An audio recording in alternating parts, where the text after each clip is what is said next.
Okay, Sunday Night Football. We got the Dallas Cowboys 3-1, 1-1 on the road, taking on the San Francisco 49ers 4-0, 2-0 at home.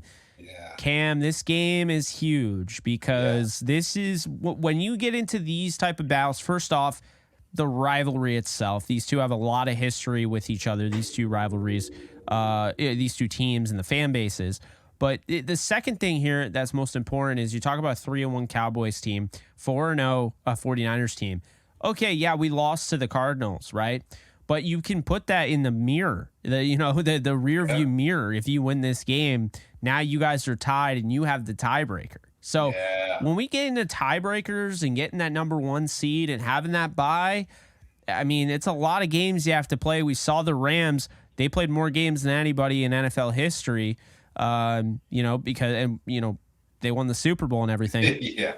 So, Rams and Bengals. But here's the thing with this, it's like, I know it's only week 5, but this could be the deciding factor.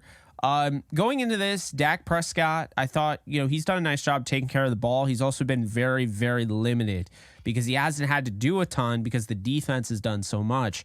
This is not the game where you can be on autopilot. This is not the game where you can get an A+ on the group project that you didn't put as much work in as another person, right?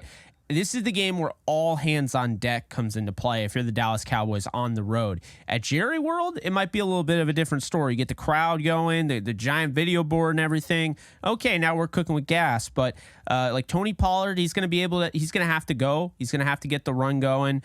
This 49ers team is no joke. They are a Super Bowl favorite right now. Brock Purdy is playing mistake-free football. And what I mean by that, 5 touchdowns, 0 interceptions. He only missed one pass went incomplete last week. He's playing the Kyle Shanahan offense as well as anybody could. And, you look at, Christian McCaffrey, best running back in the league, doesn't look like he's ever going to miss a step. Brandon Ayuk is healthy again, which is a good thing. So, what are you thinking, Cam? What are you thinking going in this game? Man, it's going to be spicy, Jake. One thing I will say, though, I'm looking forward to this specific matchup, Jake.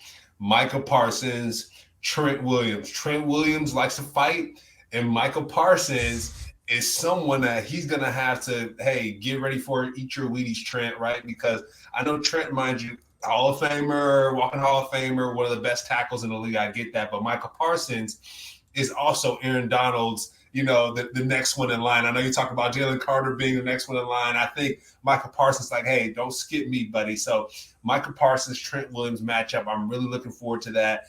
The defense for the Dallas Cowboys. I know when it comes to the Diggs brother, I know he's hurt and everything like that. So they're figuring out how to take the ball away. And so I think this game is going to be, hey, who can take the ball away the quickest, right? Who can be on the field the longest? Who can play keep away?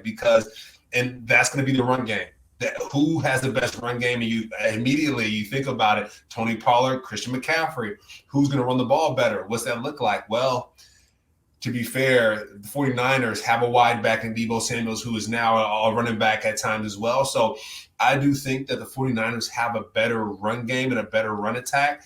Therefore, I think they're going to be the victors in this game, Jake. I do believe when it comes to the Cowboys, I know they had a loss recently that was like, hey, what the heck is going on? They're figuring it out. But the 49ers have been too consistent too often. I think they have buried teams, essentially, specifically the Rams that we're talking about, Jake, where the Rams are in the game until the second half. They let up a score, and then they get buried in the second half. I think the 49ers are known to do that. And the Cowboys, Brandon Ayuk, I mean, how are you going to cover a guy like Deebo and Brandon Ayuk, Kittle, Christian McCaffrey? Like, it's going to be too tough, I think, too tall of an order. So I got the 49ers in this one, Jake. I think it's going to be a 3-point game, 33-30, 49ers calling it. What do you think? Yeah, it's interesting, right? Because very rarely do we get to actually say this early in the season, but these two teams have played two common teams. They both have played the Giants and the Cardinals. They both have blown out the Giants. Oh, actually, the Cowboys lost to the Cardinals. They both blew out the Giants. And both in prime time. So the Giants lost 30-12 to the 49ers. Giants lost 40-0 to start the season to the Cowboys. They beat the Jets 30-10, the week off of Aaron Rodgers tearing his Achilles. Then they lost to the Cardinals 28-16. And then I don't know what that Patriot game was, but man, that was nasty. 38-3. They just imposed their will on the Patriots. Whereas I thought the Cardinals played decent football, and 35-16 doesn't indicate how well they played. They are, and we talked about this off air, Cardinals are not a good second half team. It's killing them, quite honestly. They get off to good starts, and then they slow down. In this game, you mentioned the run game. I think what I would like to see from the Cowboys is, no matter how you feel about Brock Purdy, and I think he's somewhat overrated, but he's also somewhat unfairly treated and underrated. And what I mean by that boy's damn good. Yeah, he's a good quarterback, not elite or anything like that, but he's a good quarterback. He runs a quarterback-friendly system. He is super Jimmy Garoppolo, in my opinion. I'll call him Super Saiyan Jimmy Garoppolo for the Dragon Ball Z fans out there. So, you got Super Saiyan Jimmy Garoppolo, and I think that's not a bad thing. Like Kyle Shanahan, like he fits his offense. One thing, though, with Brock Purdy, we haven't seen him really face adversity except for, and really he didn't get a chance to because he got hurt with the elbow. We haven't seen him face adversity in a game. If the Cowboys can come out and they get pressure on him and they throw him all over the field, and now the Cowboys are up 10-0, 13-0 or whatever, I think we're going to learn a lot about Brock Purdy in that moment. Yeah. And to be fair, I know there's an interview that just came out. He lives in San Francisco, has a roommate and all that. So I know adversity on the football field he hasn't faced, but he faces it each day living in San Francisco with the offensive line room. No, I'm just kidding. I think you talk about facing adversity. I think with someone like Brock Purdy being Mr. Relevant, I think that's adversity being slapped in his face from the jump, and I know we talked about the injury when he got hurt with the elbow.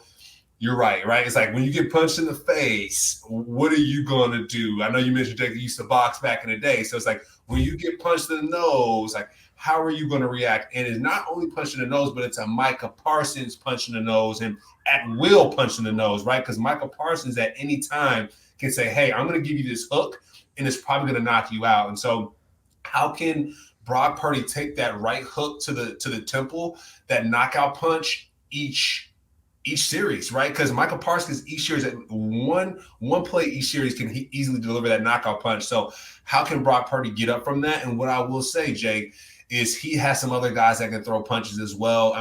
If they get into a game, Jake, where they can't run the ball, they have to start passing. If you put Christian McCaffrey in the slot, dude, if they go empty and the Cowboys have to defend them and put all defensive backs back there and motion them back in the backfield to then run the ball, it's going to be trouble. So, like I said, I think the 49ers got this one, man. The Cowboys, great team and all like that. Got our guy Gilmore back there to hold it down. But I don't know if they'll be able to – Brandon Ayuk is healthy. Bro, you think about it. We didn't even mention Deebo Samuels like that. We're talking about Brandon Ayuk. So, the fact that he's healthy now, man, is – George Kittle? We didn't even talk about Kittle. He barely did anything last week, but Kittle is one of those guys, man. It's like Yu-Gi-Oh. You throw the card out there and you're like, all right, it's Kittle time, and then there you go. It's like, he's got the trap card. No, for real. With George Kittle, he can pop off for over 100 yards in one game and then be quiet the next game. He's such a team guy. He's not going to complain about targets, and he's getting paid, so he's really not going to complain about targets. It's not like it's hurting him. He's already so he's a team guy. He wants to win and everything, which is why this whole thing works. So Cam, I look at this, the pass protection of the 49ers is the worst unit of either of these two teams, any position. And it's not because of Trent Williams. It is actually because of that right side. Okay, you got Colton McKivitz and you got Spencer Burford. And I really like Dallas's opportunity there to rush off the right side, get to Brock Purdy, push him around, and get him to make a turnover or two. And if he does, then this game gets flipped on its head. The Cowboys are so rock steady. They don't really have, it's not elite everywhere, but it's really good most places. And so I think because of that, they really have a good opportunity here. I'm still going to take the 49ers here. I'm going to go 27-20. I think they're the better football team. They're at home. I think Brock Purdy is going to do a better job of taking care of the ball than Dak. I do think Dak is going to get pressured because we talk about the pass rush of the Cowboys, but I mean, the pass rush of the Niners is probably the best in all football from a broader perspective. So when I look at that, I mean, the Cowboys right up there, number 2, I would say. But the 49ers pass rush is insane. And it doesn't even matter if you have good pass protection, which, to be fair, Dallas does have. I think they'll be able to get through. I think then they'll have the crowd rocking. It's a Sunday night environment. I'm going to take the 49ers in this one. Yeah, and Jake, you think about the defense, man. I mean, just the defense, Fred Warner, what he brings to the table, the safeties, the DBs, Hufanga. I think, and Jake, I want to call this out. It was the recent week that Hufanga got that someone at the end of the game, someone put their hand in his throat. What game was that? Towards the end of the game, he was beefing with somebody towards the end, and they put their hands like in his chest. I'll have to think about that, but I think Hufanga, he has some spice to him, and it's really good to see, right? You think like long hair, he's a nice guy like a Troy Polamalu, but no, Hufanga, he has some fight to him, and I'm looking forward to seeing him perform. And like I said, Fred Warner, Dre Greenlaw, Javon Hargrave. I mean, dude, good luck. Good luck, Dak. Good luck. Absolutely. So that's that. You and I both have the Niners taking the game. There you go.